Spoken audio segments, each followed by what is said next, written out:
Questions et commentaires. The honourable member for Brentford. Well, I'm sorry. Brentford. Oh, okay, I was on the right track.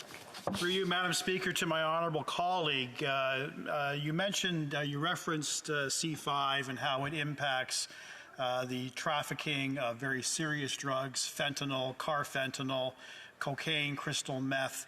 C-5 takes away the mandatory minimum penalties. It also opens up the possibility now of conditional sentence considerations, house arrest.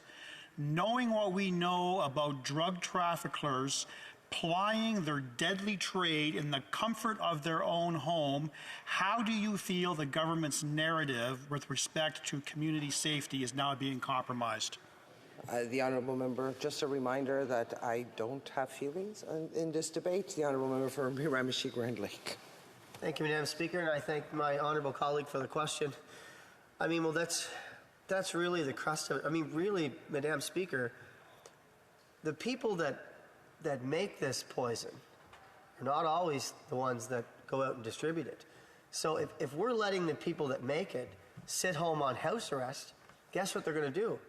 They're going to continue making it.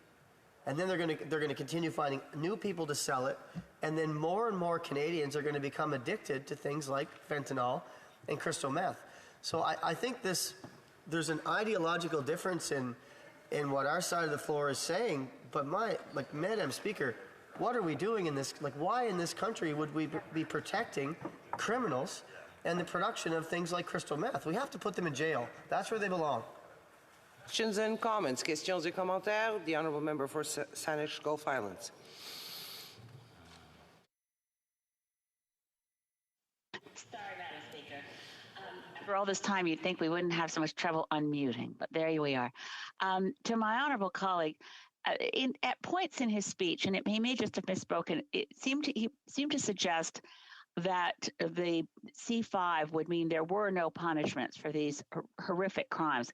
I support C-5. As a matter of fact, as he will know, I put forward amendments to include other crimes that now have mandatory minimums.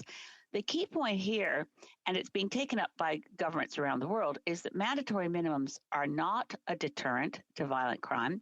They have perverse results in that they promote the district attorneys, essentially, prosecutors having more power than judges, in that they're able to force plea deals because the mandatory minimums are so severe and a threat to people who have not been shown to be guilty of the crime. We're looking here, Madam Speaker, at making criminal justice fairer and ensuring the punishment fits the crime. But no one is suggesting these violent criminals should not be punished. We think the judges should decide. Member for Miramichi Grand Lake. Madam Speaker, I mean, I appreciate the question. I guess here's the scenario. So if you take a criminal that goes out and commits a robbery with a firearm, okay? You put him on house arrest, he can sneak out the window, he can rob again, and he can take out his gun again. Why would we do that?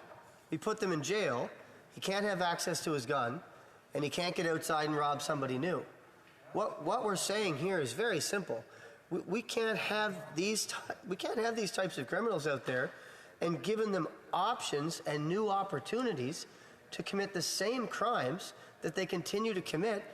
And basically, the government is looking past the victims because it's the victims that pay the price here. Questions et commentaires, l'honorable député. The honourable member for Abitibi-Témiscamingue. Thank you, Madam Speaker. I'd like to hear my colleague because, for me, the best way to fight against crime is often through education, and that applies to both subjects affected by Bill C-5, and particularly for young offenders, to make sure that they understand the consequences of their actions. The conservative strategy is to treat them like criminals.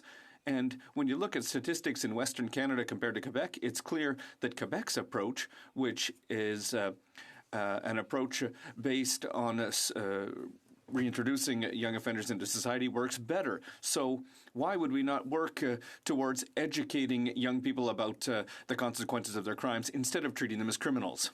Miramichi Grand Lake. Madam Speaker, I appreciate the question from my colleague, and I agree with him on one point, that education is key, It's key in our school systems. It's key from the parents down. It's going to be a key part in anybody's life. But we're not just talking about young offenders here. We're talking about offenders in general.